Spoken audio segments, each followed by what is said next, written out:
জাতীয় নির্বাচন এত বড় একটা নির্বাচন, এই নির্বাচনে আপনি আমি ভোট দিতে যাব, আমি ধরেন আমি সাপোজ আমি ধানের শীষকে ভোট দিতে যাব, আমার কি টার্গেট থাকবে? এটা কি এমন যে আমরা এমসিকিউ পরীক্ষা দিতাম যখন প্রিপারেশন থাকতো না, তখন হচ্ছে শুরুতে যেগুলো আছে সবগুলো দাগায় ফেলতাম?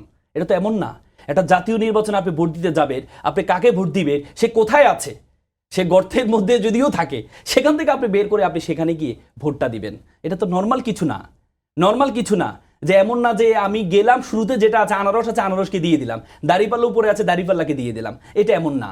জাতীয় নির্বাচন প্রত্যেকে সচেতন, বাংলাদেশের মানুষ প্রত্যেকে সচেতন, প্রত্যেকে ভোটটা যখন দিবে সে তার মেন্টাল প্রিপারেশন থাকবে আমি কাকে ভোটটা দিব, আমি কাকে ভোটটা দিব, এবং সে যেখানেই থাকুক, সে মার্কাটা যেখানেই থাকুক, বাংলাদেশের মানুষের মতো এত রাজনৈতিক সচেতন মানুষ কিন্তু আপনি পাবেন। আপনি একটা রিক্সা চালক হতে, ব্যান চালক হতে একবারে এলিট শ্রেণী পর্যন্ত প্রত্যেকে রাজনৈতিক সচেতন, প্রত্যেকে ডিসাইডেড থাকে যে সে কাকে ভোটটা দিবে। ভোট দেওয়ার আগে সেই এমন না যে গেলাম কোন মার্কাটা দেখতে একটু সুন্দর যে ঝকঝকা তার উপরে আমি দিয়ে দিলাম, এটা এমন না।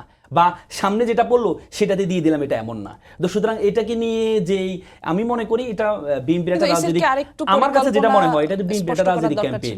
রাজনৈতিক ক্যাম্পেইনটা কেমন যে আমাদেরটা মাঝখানে আছে, আমরা যদি এটা ইসির কাছে গিয়ে বলি এটা সবাই একটু জানবে যে আমাদেরটা মাঝখানে আছে, মিডিয়াগুলোতে আসবে, এটা রাজনৈতিক ক্যাম্পেইন মনে হয়েছে আমার কাছে। কারণ নজরুল সাহেবের মতো এত বড় ব্যক্তিত্ব, সে একটা সিলি বিষয় নিয়ে। নজরুল সাহেব কিন্তু বলছেন যে শাপলাকলি আর দাড়িপাল্লা উপরে আসছে, তাহলে কি তারা ইচ্ছাকৃতভাবে আমি তো আপনাকে বলেছি যে অ্যালফাবেটের সিরিয়াল আলোকে আসছে। যদি এমন হতো আয়ের জায়গায় দ দিয়ে দিল বা এই অয়ের জায়গায় শাপলাকুলি নিয়ে আসলো, তাহলে সেটা বলতে পারতেন। দ এবং ধ, জামাত এবং বিএনপি 17-18 বছর একসাথে ছিল, তো তাদের মার্কাগুলো নামগুলো সব কাছাকাছি, দ এবং ধ দিয়ে। ধ মানে একটু বড় আর দ মানে যে ছোট, এভাবে সিরিয়াল করা হয়েছে আর কি।